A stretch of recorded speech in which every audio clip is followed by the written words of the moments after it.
Hi, welcome to the Richard and Judy Book Club, exclusively to W.H. Smith. And this week's book, well, my goodness, what a book. It's frightening, it's macabre, it's very, very complex, and it's absolutely brilliant. It's called Gone Girl by Gillian Flynn. And it's a story of a marriage which has gone horribly and toxically wrong. Nick Dunn wakes up on the morning of the 5th anniversary of his marriage to Amy.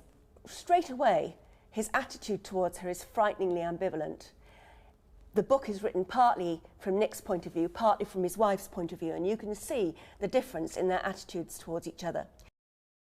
On their 5th wedding anniversary, Amy goes missing. She just disappears from their house completely. The police are called in. They begin to treat it not just as a runaway or a missing person, but as a potential murder. And Nick, the husband, is very much in their sights. Unfortunately, Gillian Flynn couldn't get over here to talk to us, so we went over to talk to her.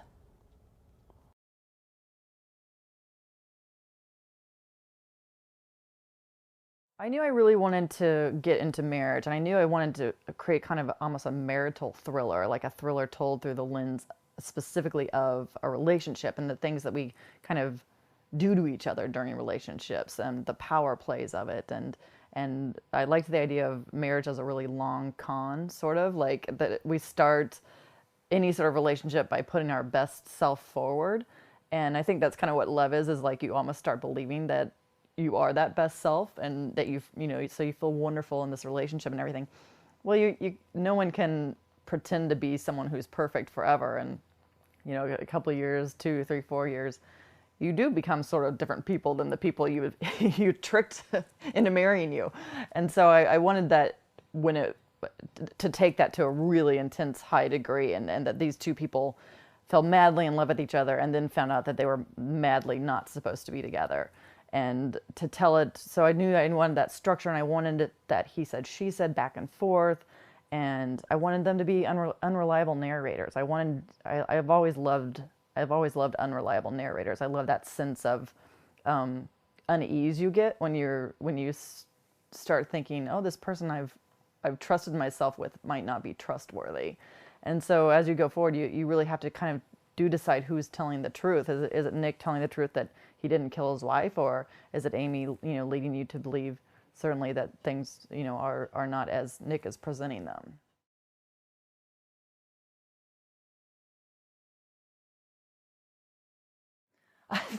Thank goodness I do not know anyone like Nick and Amy. But what I wanted to do is make them feel believable. I think it's really important. This is kind of it's a big story. It kind of deals with all sorts of issues about marriage and everything. So I wanted everyone to at least feel that they could empathize with them and kind of understand where they're coming from, even as you begin to suspect that things are very awry in their marriage. Nick has a little bit to do with me because I also, I started life as a journalist myself, and I'm very immersed in pop culture. I wrote for Entertainment Weekly for many years here in the States, and so he also is one of those people. He tends to filter everything through the lens of pop culture. Even as his wife is missing, he's thinking, oh, this is sort of like a police episode that I saw, and so he gets that from me. That part's a little bit like me, but otherwise, thank goodness, no, I don't know too many people that are exactly like them.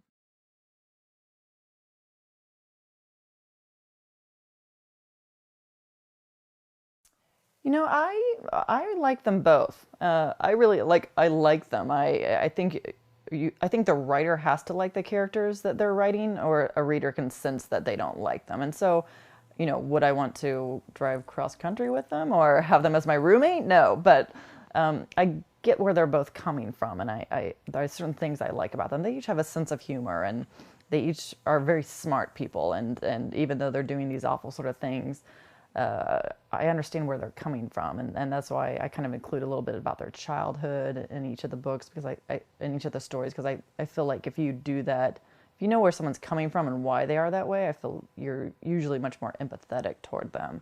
So I like them each, and I think whoever I was writing at the time is probably who I was kind of siding with.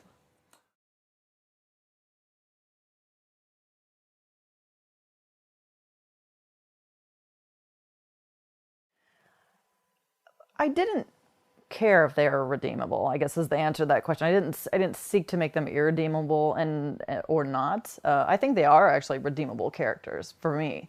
I didn't set out to make them likable characters. That is not a reason I ever read books. I don't need to like the person I'm reading about. I need to be interested in them, and I need them to explain to me how they think, and that helps me figure out how other people in the world think. And I use that very much as characters as a lens onto other people. And so I don't need a hero's quest, or I don't need to actually be rooting for the character, but I need to understand them. And so to me, Nick and Amy had to be the way they were, because otherwise they wouldn't have gotten themselves in the situation that they find themselves in. So they kind of had to be the way they were, but I find them quite enjoyable.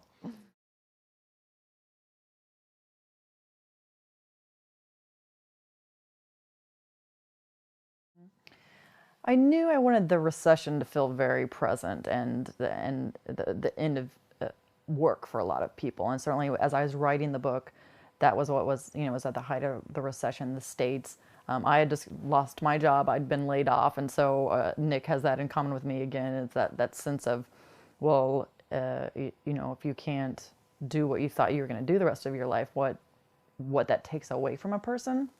And so I wanted to kind of strip that away from Nick and have him be, a former magazine writer who had lost his job and lost that sort of sense of his identity. And it kind of went from there. I had originally set the book in Chicago, because I live in Chicago, and I was ready to write a big Chicago book, and it didn't work for the store. I realized very quickly that I needed them back in a very dead-end sort of town, in a town that had been hit very much by the recession. So I moved them back to a little, even more to the center of the country, and to this little fictional town that had been dominated by a shopping mall, that had been one of these massive American shopping malls that take up miles and miles of space, and that the shopping mall had gone under and bankrupted the whole town. And that sense of, I liked this sense of this symbol of materialism and consumerism, this big empty husk at the center of the town. And again, what that does when an entire town loses its sense of purpose in the way that you do if you're laid off. And so I wanted to kind of drop them in the center of all of this. And Nick says at one point, he felt like he'd brought his wife to the end of everything. That was the end of a way of living. It was the end of his way of life, her way of life. His parents were dying, and kind of that sense of, when you look at your partner and think, well, everything else is gone. Is this partner at least going to save me? And what the answer is to that for them. Well, it's one of our favourites on the list. It's many newspapers' thriller of the year, and it really, really stands up to being read. It's a wonderful book, and thank you very much indeed, Gillian, for telling us about it. Remember, if you buy your copy from W.H. Smith directly from the store, you will get lots of extra content in the back that you don't get if you buy the book elsewhere. Things like our interviews with the authors, a question and answer session, details on how to download our podcast where we talk to the authors personally, one-to-one, lots of stuff like that, but only if you get the book from W.H. Smith. Anyway, enjoy.